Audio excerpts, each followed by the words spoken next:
सो हम लोग स्टार्ट करेंगे। The chapter is analysis of financial statement. Analysis of financial statement is very easy chapter, जो question number 5, 4 and 5 में आता है। और इसके सामने और एक तो 4 ऑप्शंस है। एक है आपका आपका death, issue of share, computerised accounting and financial analysis. So financial analysis chapter SYJC में is not so much relevant because यही चैप्टर हम लोग को डिग्री में पढ़ना है बड़े लेवल पे, और यहाँ पे थोड़ी कैलकुलेशन ज़्यादा है, इसलिए इफ़ वो आ रहा है कंप्यूटर्स अकाउंटिंग भी, जिसको रेशो निकालने के लिए आता है, परसेंटेज निकालने के लिए आता है, ओके, वो बंदे अटेम्प्ट करेंगे। Otherwise you go for the theoretical part. 3-4 question है, 3 क्वेश्चन है मैक्सिमम इम्पॉर्टेंट, तो 3 क्वेश्चन रीड करोगे तो भी वो ऑप्शन आप सॉल्व कर सकते हो। पर ये क्यों पढ़ना है, बिकॉज आगे जाके थोड़ा सा इसका रिलीवेंट आ जाएगा, इसलिए हम लोग को ये चैप्टर अच्छी तरीके से पढ़ना है। सो फाइनेंशियल एनालिसिस में आपको थोड़ा फॉर्मेटिंग लर्न करना पड़ेगा। देखो, इसके पहले जो हमने बैलेंस शीट देखा था, तो बैलेंस शीट हॉरिजॉन्टल फॉर्म में था। बैलेंस शीट इस तरीके से था, इस तरीके से, बोला ना, इट्स अ लायबिलिटी और assets. It's a balance sheet, liability assets. पर ये वर्टिकल बैलेंस शीट है। और वर्टिकल बैलेंस शीट कैसे बनता है? तो वर्टिकल बैलेंस शीट में ऐसे एक ही कॉलम होता है, ऐसे पहले आता है लायबिलिटीज, उसके बाद में आता है एसेट्स। ओके, ये हॉरिजॉन्टल बैलेंस शीट है और ये वर्टिकल बैलेंस शीट है। इट्स हॉरिजॉन्टल एंड ये वर्टिकल। तो पहले मैं वर्टिकल बैलेंस शीट का फॉर्मेट आपके साथ डिस्कस करता हूँ, और फिर हम लोग आगे बढ़ेंगे कि इसका कैलकुलेशन कैसे करना है। Okay, so write down vertical balance sheet. पहले मैं फॉर्मेट आपको लिख के देता हूँ, उसके बाद उसका इंडिविजुअली एक्सप्लेनेशन मैं आपको दे देता हूँ, and then we go for a sums.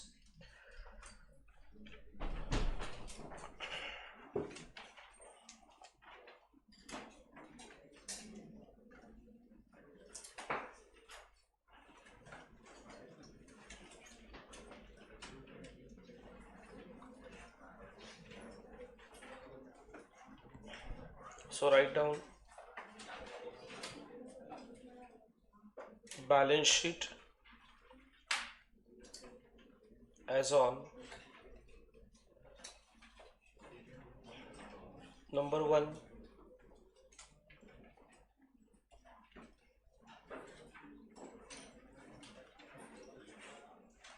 sources of fund। Number 1 sources of fund, इसमें 1 आएगा शेयर होल्डर्स फंड। आवाज नको है।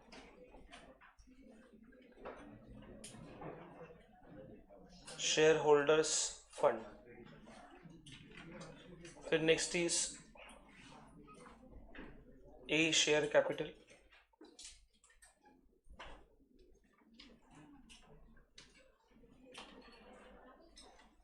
शेयर कैपिटल में आने वाला है equity share capital,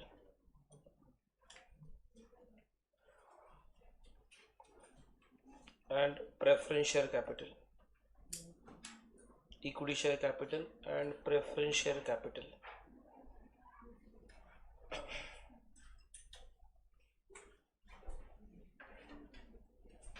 share capital के बाद B reserves and surplus. Reserves and surplus.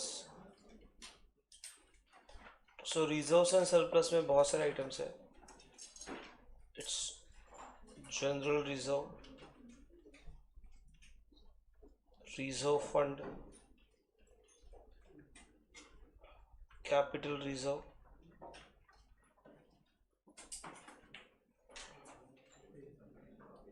Profit and loss account,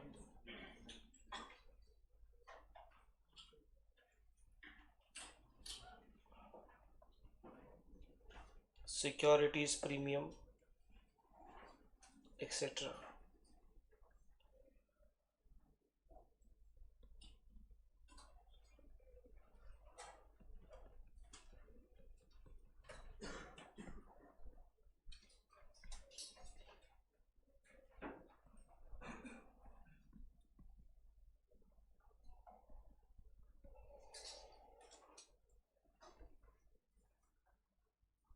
number C,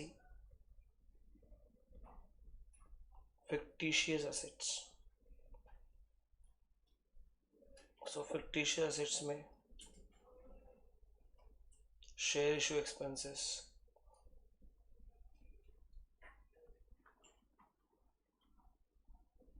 underwriting commissions,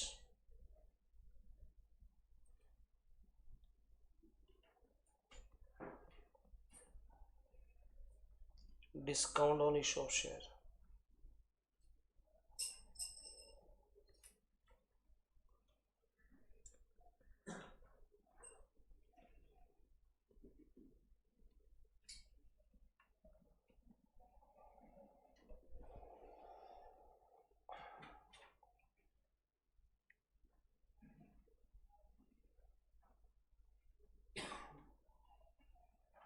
तो यहाँ पे आपका आंसर आएगा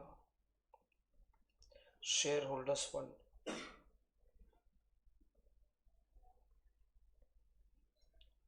ए प्लस बी प्लस सी।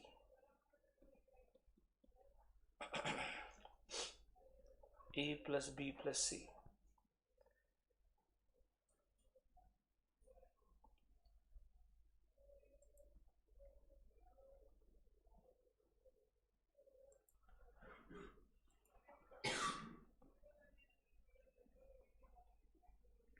स्टेटमेंट कंटिन्यू है ये।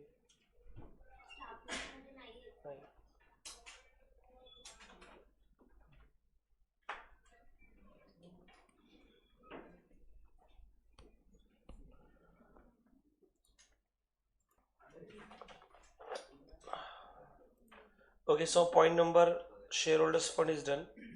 Point number two. Point number two is loan fund. Point number two is loan fund. Point number two is loan fund. So loan fund have two items: secured, unsecured. A secured loan, और फिर secured loan में कौन से item आएंगे? तो यहाँ पे bank loan है, यहाँ पे डिबेंचर्स है, बैंक लोन है एंड डिबेंचर्स है।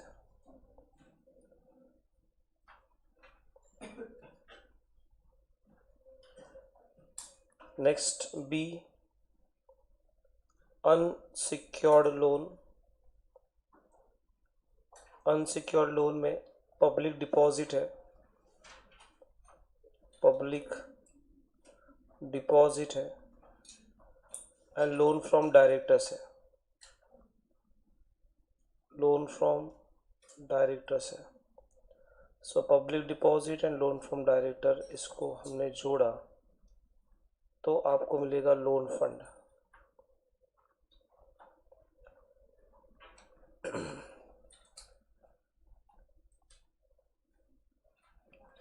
और share holders fund plus loan fund आपको मिलेगा total capital employed. Total capital employed.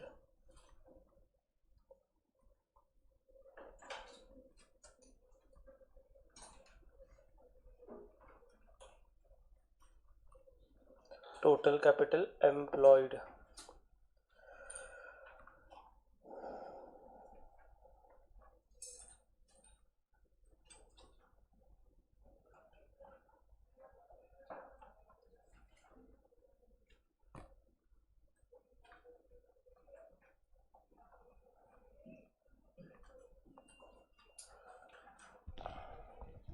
हो गया यहाँ तक? जाओ पुढे आगे बढ़ेंगे। तो ये मेरा हो गया liability side. We go for the asset side. Asset side में जाएंगे number 2, it is application of fund. Asset side को बोलते हैं application of fund. Application of fund.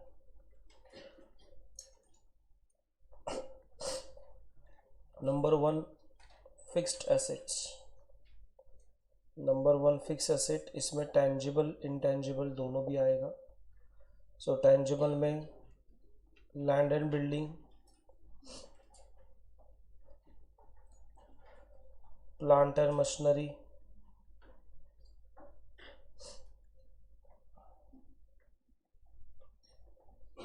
Land and building, plant and machinery,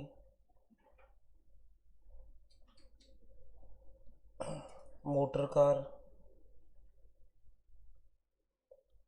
furniture, goodwill, copyrights, patents, trademark.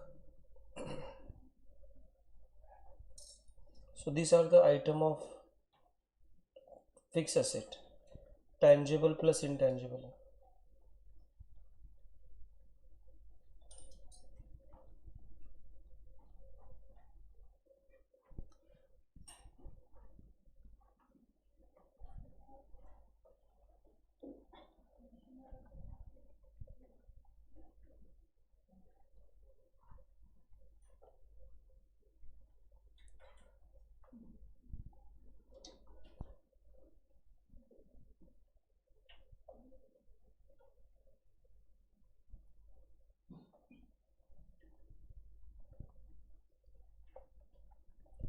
Fixed asset के बाद next आता है investment.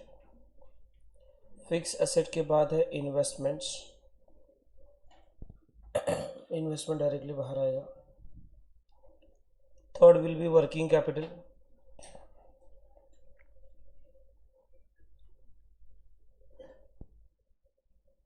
So working capital means current asset minus current liabilities. So यहाँ पे लिखने वाला हूँ current assets, current assets,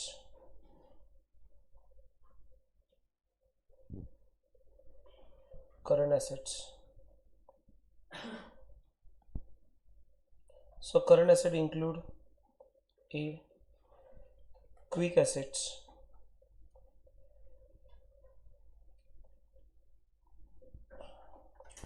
तो क्विक एसेट में debtors, bills, receivable, cash slash bank, ये सारे quick assets.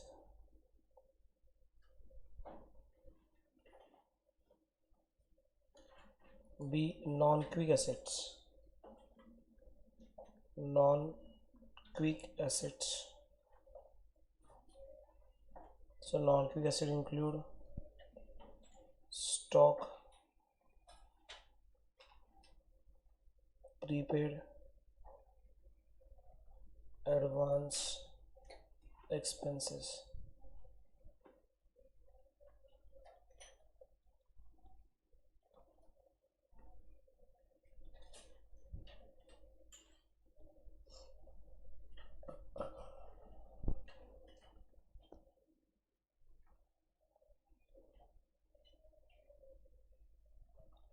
A and B, तो मुझे यहाँ पे मिलेगा current assets.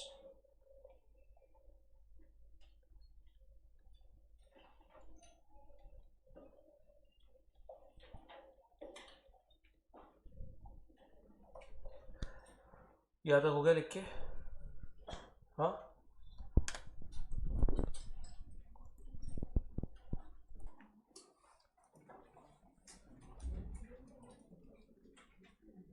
So current asset खत्म होने के बाद the next item will be current liabilities.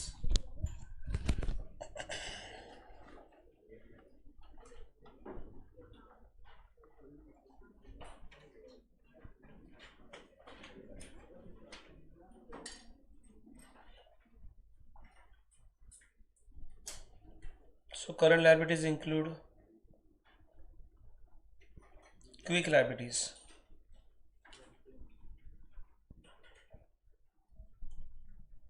उसमें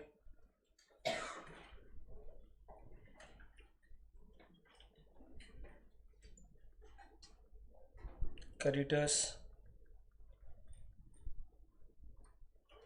bills payable,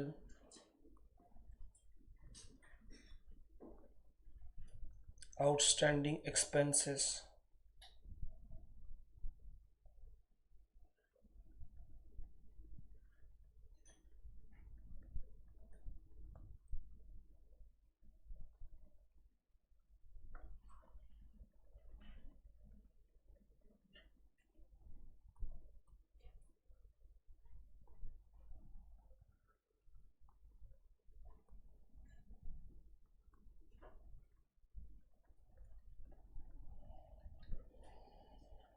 क्विक के बाद next will be non quick.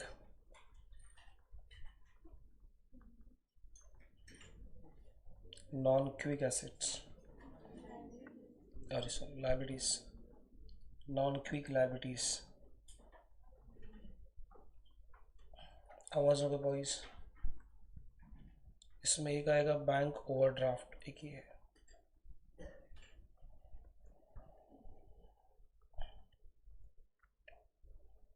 Next आता है current liabilities, quick plus non quick, quick plus non quick, quick plus non quick is a current liabilities. और current assets minus current liability, current assets minus current liability, here we get working capital.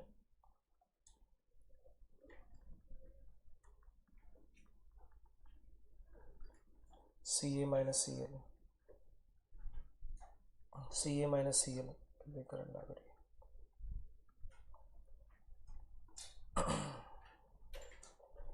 It is a total application of fund.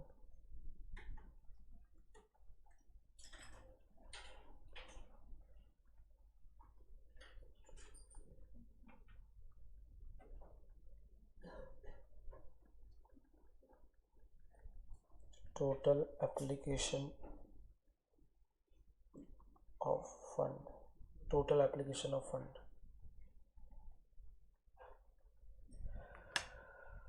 total application of fund.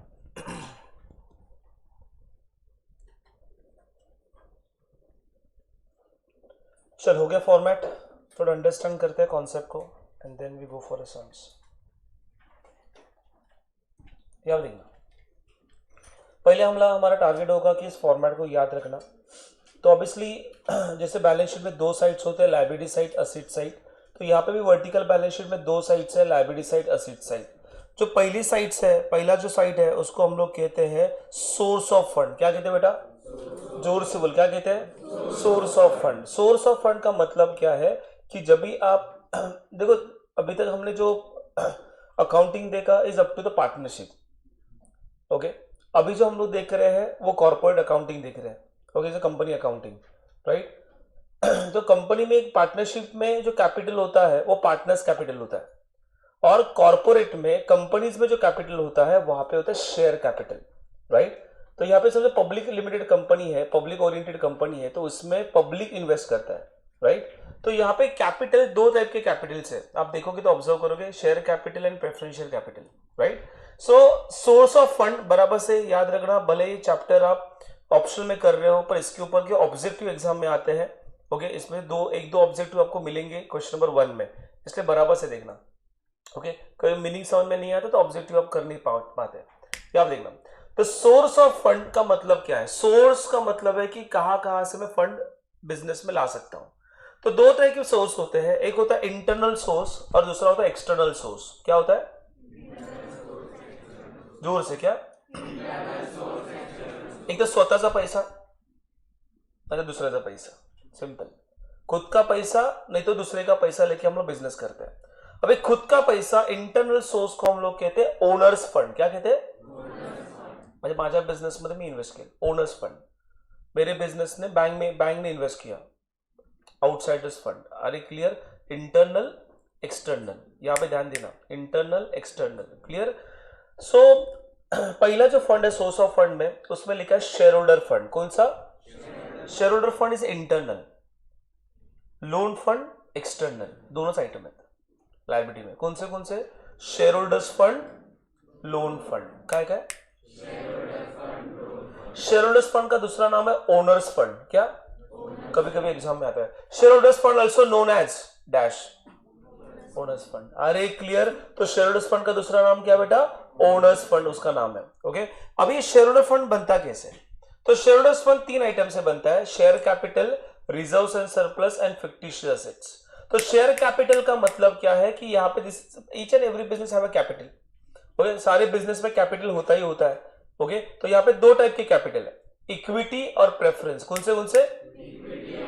Okay, 2 type का capital होता है। कौन सा? Equity share and preference share. तो share capital में 2 item आते हैं, हमेशा 2 ही आइटम रहेंगे, उसके ऊपर रहेंगे नहीं, इक्विटी शेयर कैपिटल और प्रेफरेंस शेयर कैपिटल। सर हम लोग कैसे पता चलेगा ये इक्विटी प्रेफरेंस है? कैपिटल तो लिखा है ना बेटा।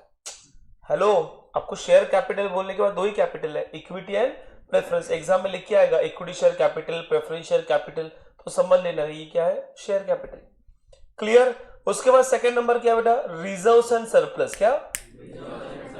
ओके, रिजर्व सरप्लस का मतलब है आपके बिजनेस में आपका प्रॉफिट कितना है, आपका आपने कितना प्रॉफिट बाजू में रखा है as a reserves. Okay, there are various reserve, general reserve, reserve fund, capital redemption reserve, capital reserve, dividend equalisation reserve, export profit reserve, project allowances reserve, debenture redemption reserve, sinking fund, ऐसे बहुत सारे reserves है। Right, मैं list नहीं लिख के दे सकता तो बहुत पेज भर जाएगा। सो इसको आइडेंटिफाई करना बहुत इजी है, जिस आइटम के पीछे रिजर्व ये सब दिखाई देगा। अरे समझता है?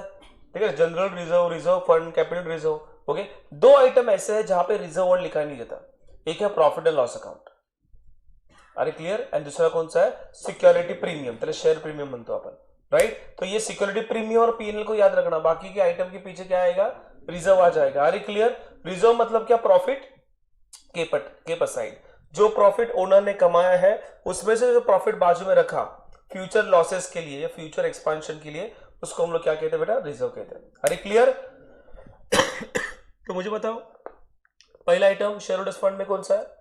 Share capital. दूसरा कौन सा है? शेयर कैपिटल कैसे आइडेंटिफाई करोगे? कैपिटल वर्ड दिखाई देगा। रिजर्व सरप्लस कैसे आइडेंटिफाई करोगे? रिजर्व वर्ड दिखाई देगा। तीसरा कौन सा है? Fictitious asset. कौन सा? आता आपण कुठली साइड बघतोय बेटा? हम लोग देख रहे लायबिलिटी साइड। ओके, और फिक्टिशियस एसेट कहां पे होता है? Asset side. जब असेट साइड का आइटम लायबिलिटी साइड में आएगा तो क्या होगा? माइनस। इसलिए फिक्टिशियस एसेट है ना, मैंने यहाँ पे प्लस किया है, यहाँ पे फिक्टिशियस एसेट क्या करना होता है? माइनस। मतलब ये सी नंबर है ना, माइनस करना है।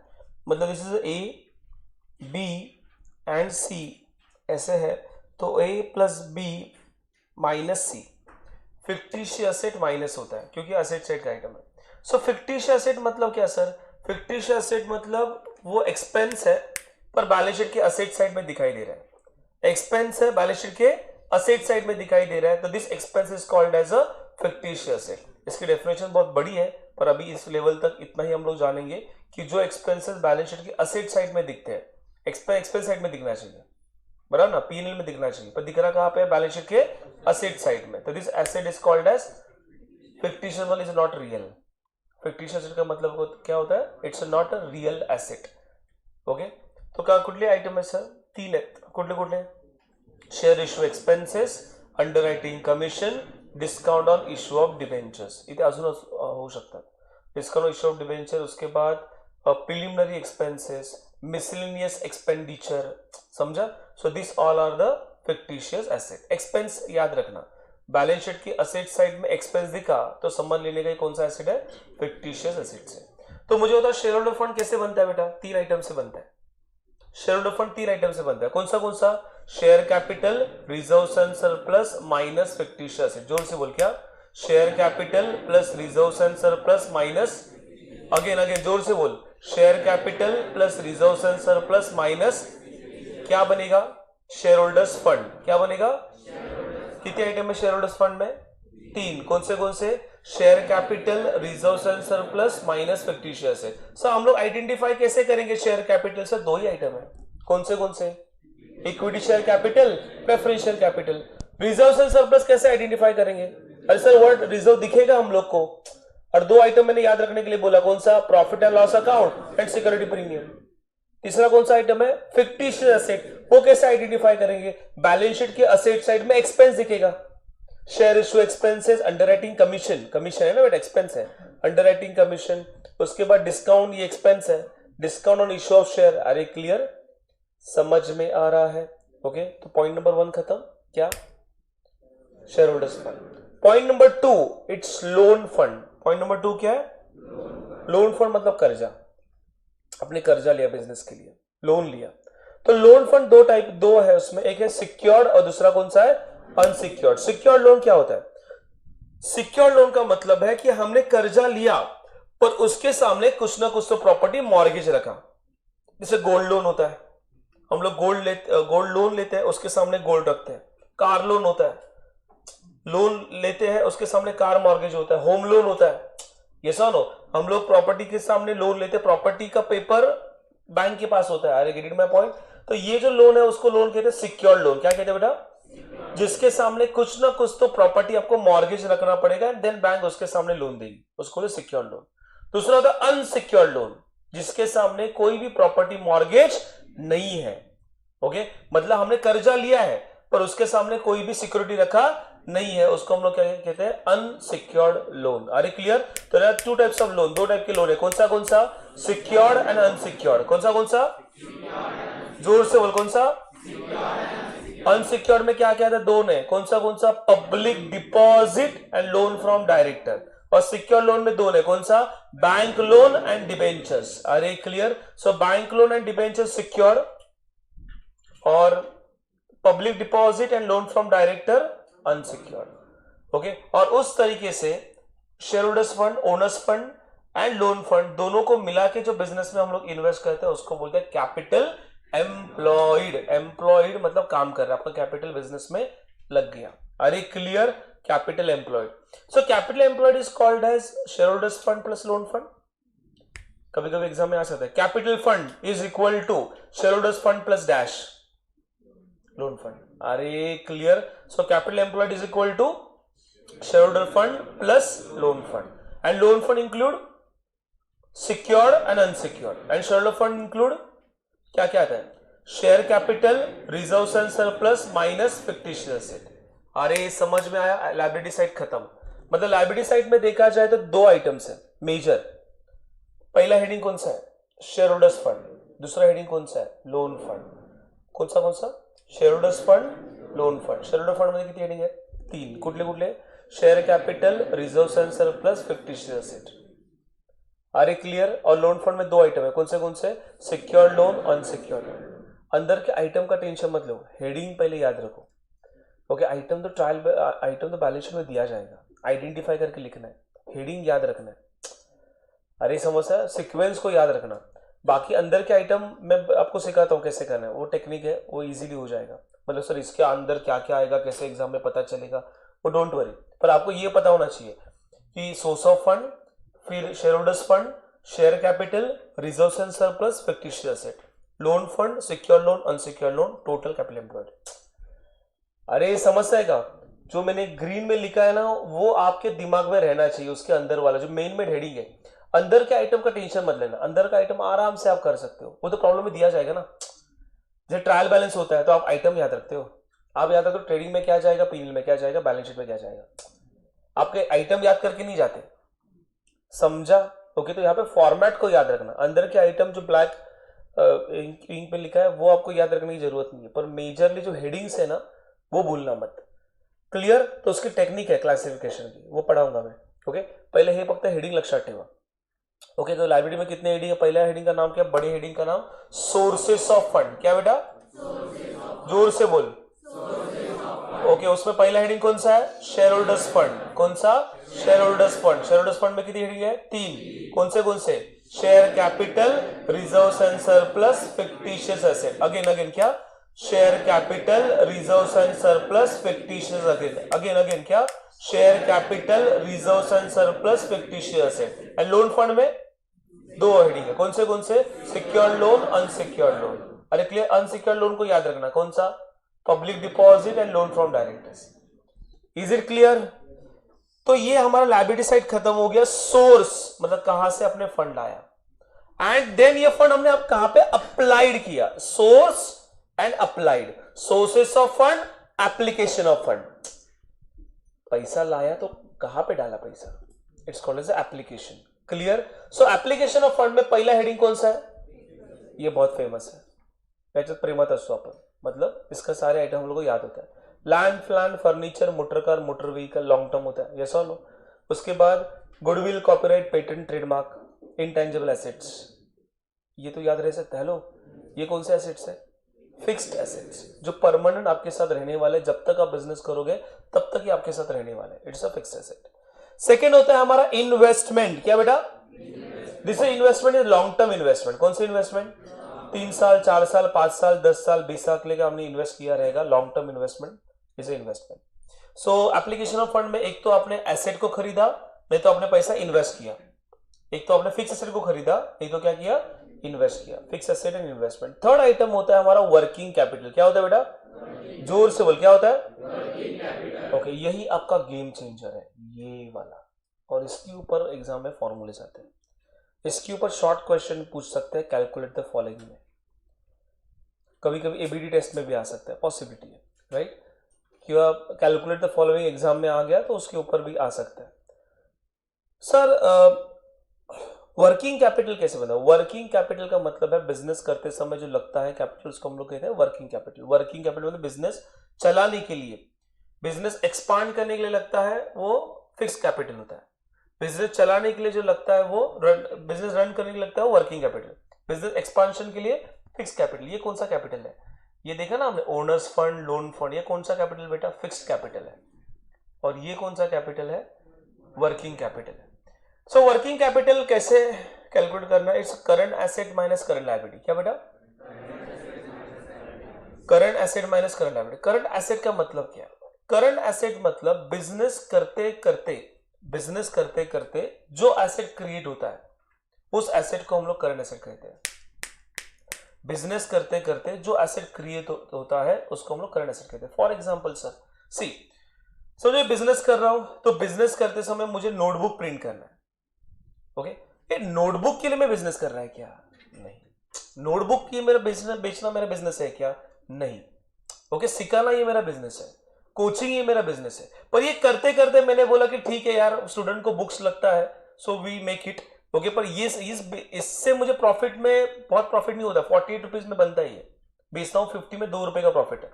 ओके, सो उसके लिए 2 रुपए के लिए मैं बिजनेस नहीं कर रहा। अरे गेट इट माय पॉइंट? ये क्या करो कि सब जगह युनिकनेस दिखना चाहिए, इसके लिए मैं बुक प्रिंट करता हूं। त्यातनं काही मोठं काही मिळत नाही, तर मेंटेनन्ससाठी 2 रुपये जातात। अरे get it my point? Okay, आता मला सांगा 48 रुपीज का मैं एक बुक बना रहा हूं और मैं बेच रहा हूं, यस और नो? तो मुझे बताओ, ये बुक बनाने के लिए पहले ऐसे होता है कि इसने ऑर्डर दिया सर एक बुक चाहिए, तो मैं फोन करके बताऊं एक बुक बना के लेके आओ? नहीं, मुझे बना के रखना पड़ता है। ओके, वो भी एक क्वांटिटी, 2 क्वांटिटी नहीं, 1000 में क्वांटिटी होता है। 5000, 10,000 बुक्स इसके नीचे होते हैं। Are get my point? तो उसको बोलते हैं स्टॉक। क्या बोलते हैं? तो stock is one of the my assets. अरे यस और नो? पर मुझे बताओ ये स्टॉक कैसा है? बिजनेस करते करते क्रिएट हुआ। अरे clear? The stock is called as a current asset.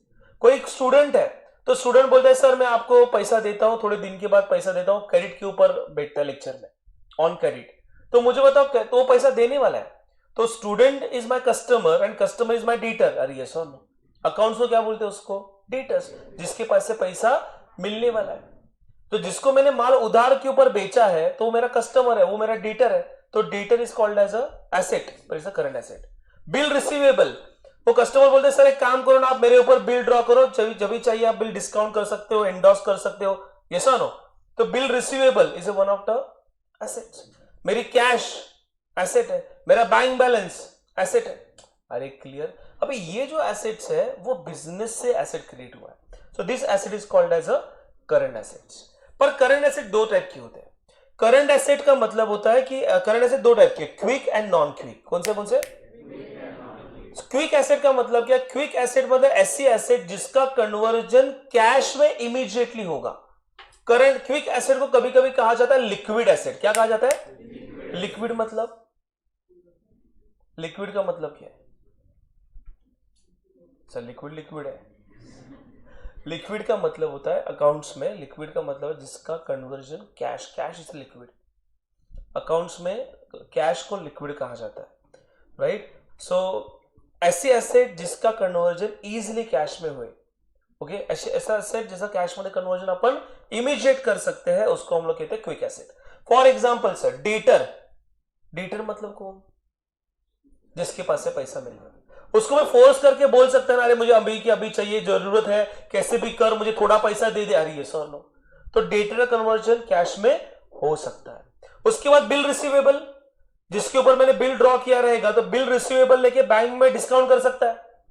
Hello, अरे देखा ना अभी, तो बैंक में जाके बिल डिस्काउंट कर सकता है, तो बैंक में बिल दिया तो बैंक उसके बदले में मुझे क्या देगी सर, कैश देगी, तो bill receivable also called as a liquid asset. उसके बाद कैश खुद में ही लिक्विड है, ओके, कैश कैश ही है ना, तो लिक्विड हो गया। सर बैंक का पैसा विड्रॉ कर सकता हूं, अरे एटीएम डाल दिया, पैसा आया, लिक्विड बाहर, अरे ये सर एटीएम डाल दिया, पैसा बाहर आ गया, अरे ये सर, तो मुझे बताओ बैंक में जो पैसा है वो भी लिक्विड है, कैश खुद में ही लिक्विड है, ओके, बिल रिसीवेबल लिक्विड है, डेटर भी लिक्विड है, अरे गेट इट माय पॉइंट।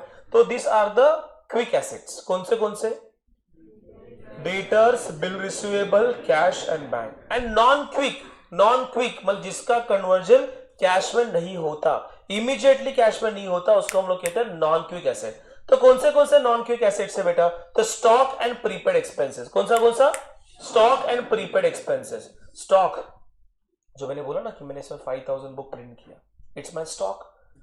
ये स्टॉक इमीडिएटली में कैश में कन्वर्ट कर सकता है क्या, तो नहीं, it's depend upon the customer. बोले सर मला बुक पाहिजे, मला विकायचं तेव्हा मी विकू नाही शकत, जेव्हा तुम्हाला गरज असेल तेव्हा तुम्ही घेणार, अरे नहीं समझा, ओके। तो आज मैंने बोला कि आज मैं 5000 क्वांटिटी बेच के दिखाता है, तो नहीं बेच सकता मैं, इस नीड तो चाहिए, सामने कस्टमर बोलना चाहिए मुझे खरीदना है, अरे गेट माय पॉइंट। तो स्टॉक का कन्वर्जन आप इमीडिएटली कैश में नहीं कर, पर बिल का कन्वर्जन कर सकता है, आज बिल लेके बैंक में जा सकता है, आज बंद है बैंक, अरे सर, ओके, पर जब भी बैंक चालू रहेगा तभी जाऊंगा बैंक में, बिल दूंगा, इमीडिएटली आपको पैसा मिल जाएगा, अरे गेट माय पॉइंट, समझता है क्या, हेलो। तो मुझे बताओ, आपको ना करंट एसेट में से नॉन क्विक को याद रखना, नॉन क्विकला याद ठेवा, बाकीचं क्विकची रिस्पॉन्सिबिलिटी माझी, नॉन क्विक लक्षात ठेवायची रिस्पॉन्सिबिलिटी तुमची, ओके। दोनच आयटम आहेत, कौन सा स्टॉक एंड प्रीपेड। प्रीपेड याचा अर्थ काय होतो रे, पहले ही पे कर दिया, जो एक्सपेंस होने वाला था उसके पहले ही पे कर दिया, उसको क्या बोलते हैं। आता मला सर प्रीपेड रिचार्ज भी होता है ना, तो आपने कोई रिचार्ज प्रीपेड कर दिया तो उसका कन्वर्जन कैश में कर सकते हो क्या, तो नहीं, रिचार्ज हो गया, आप खर्चा ही करना है आपको, क्लियर। और किसी बंदे को अपने एडवांस दे दिया तो एडवांस रिटर्न भी नहीं मिलता, क्लियर। चलो, तो quick asset plus non quick asset आपको क्या मिलेगा, करंट एसेट। फिर आता है करंट लायबिलिटीज। क्या आता है, simple, current liability are those liability which have to pay immediately within a 12 month, 12 महीने के अंदर, 12 मंथ के अंदर जो लायबिलिटी आपको पे करनी है, this liability is called as a current liability. उसमें कौन कौन है, क्रेडिटर्स, उधर डेटर है, इधर क्रेडिटर है, उधर बिल रिसीवेबल है, यहाँ पे बिल्स पेबल है, वहां पे प्रीपेड है, यहाँ पे आउटस्टैंडिंग है, अरे क्लियर, समझा।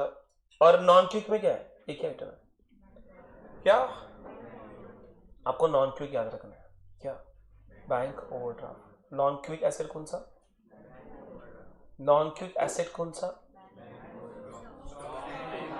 अरे नॉन क्विक एसेट कौन सा, stock and prepaid and advances. And non quick liability कौन सा, bank overdraft. Non quick liability, non quick assets, non quick liability, non quick assets, non quick liability, non quick assets, हे दोन गोष्टी लक्षात ठेवा। बाकी का आइटम कैसे याद रखने का टेक्निक बता देता हूँ, okay. Non quick assets, stock and prepaid and advances, आणि नॉन क्विक लायबिलिटी, हे फक्त 2-3 आइटम लक्षात ठेवा कि नॉन क्विक एसेट कौन सा, नॉन क्विक लायबिलिटी कौन सा है। Is it clear, okay. So application of fund कैसे आएगा, तो एप्लीकेशन ऑफ फंड 3 आइटम को जोड़ना है, fix asset, investment, working capital. Working capital कैसे आएगा, current asset minus current liability. क्या, करंट एसेट कैसे आएगा, quick asset plus quick asset plus non quick asset. And current liability कैसे आएगा, quick liability plus non quick liability.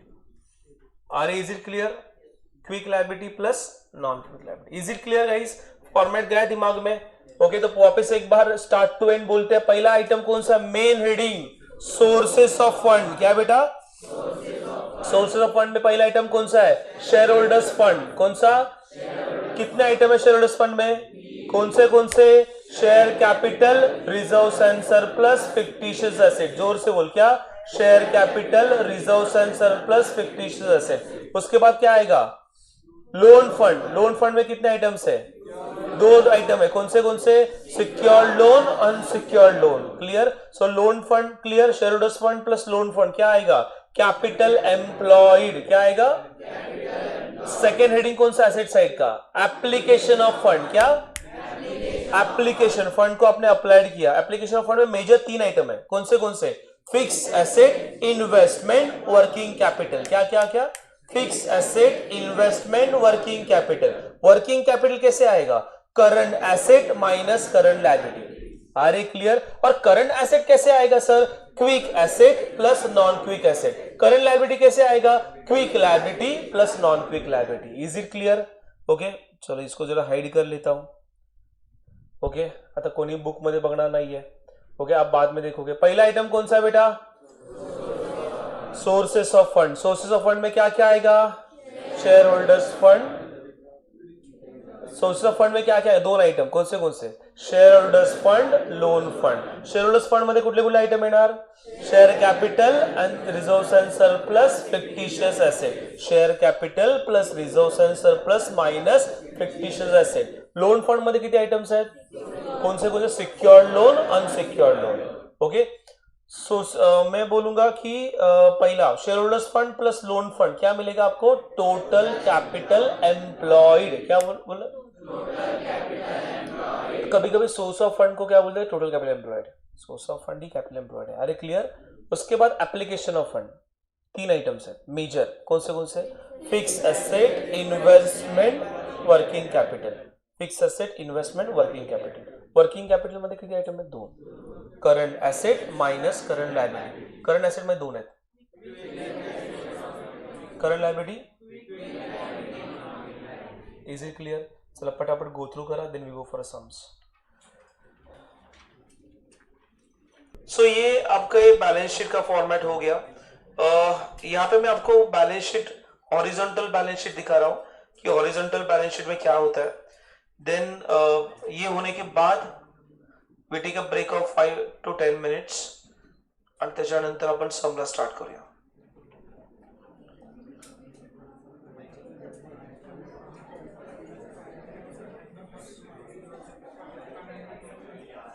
Balance sheet का format draw करा। Balance sheet का format draw करो।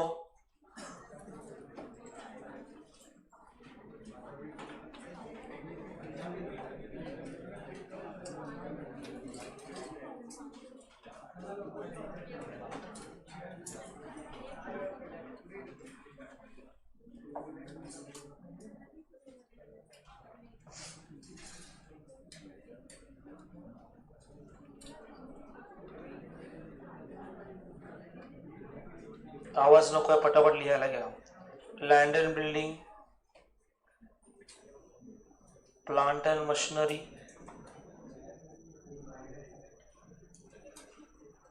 Furniture, goodwill, trademark, investment, stock, debtors, prepaid expenses,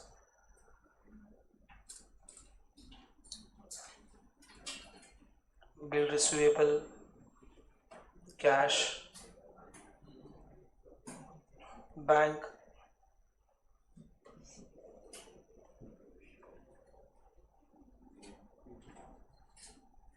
underwriting commission,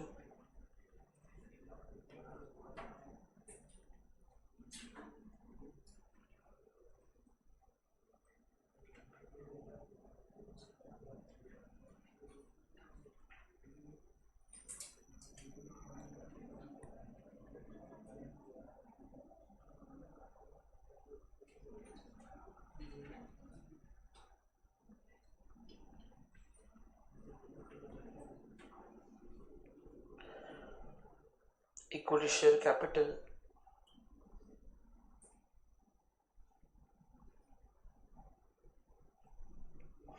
preference share capital, general reserve, profit and loss account,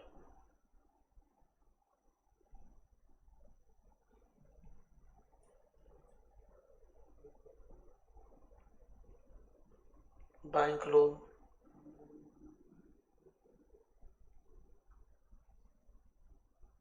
debentures,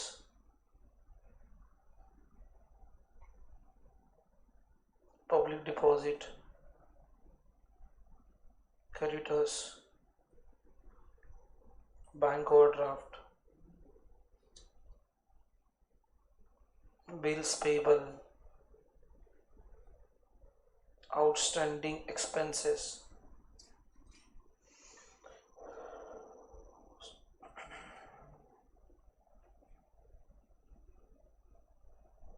advance income, etcetera.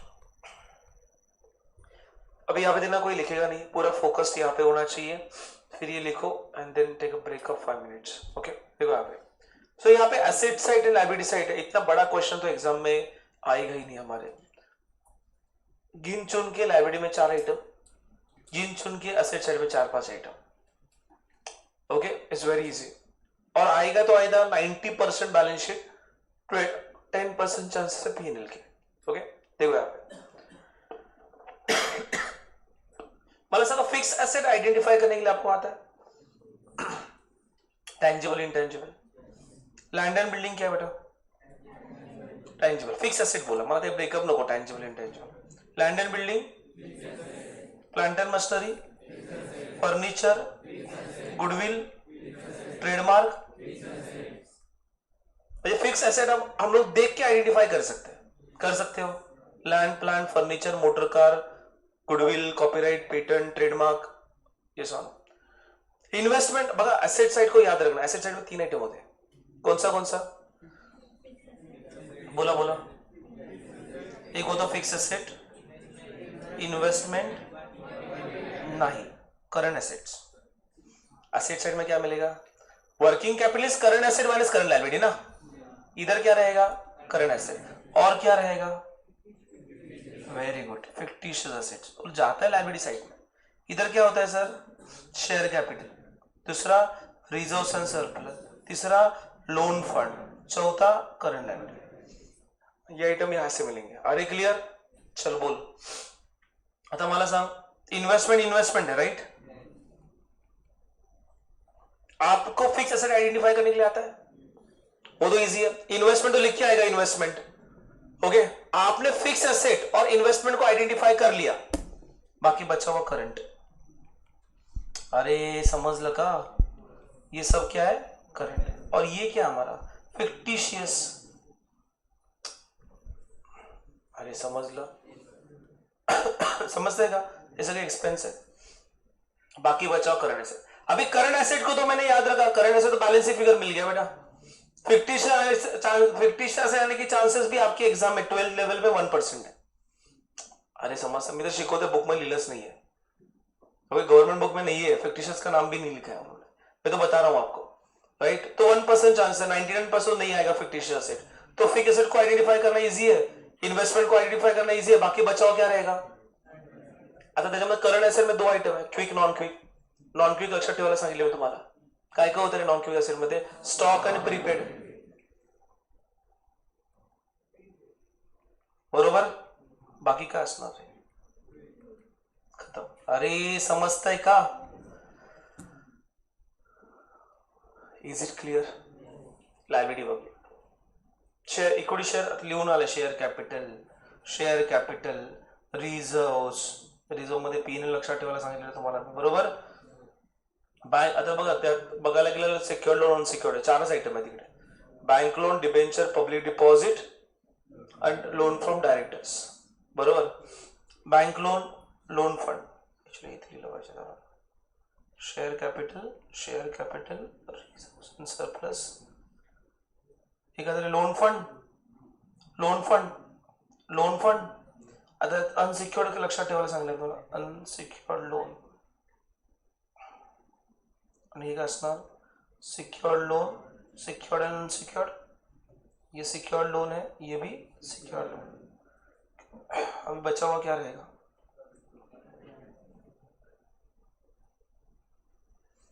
Non quick liability कुठल्या आहेत non quick कुठल्या रे बाकी बचा हुआ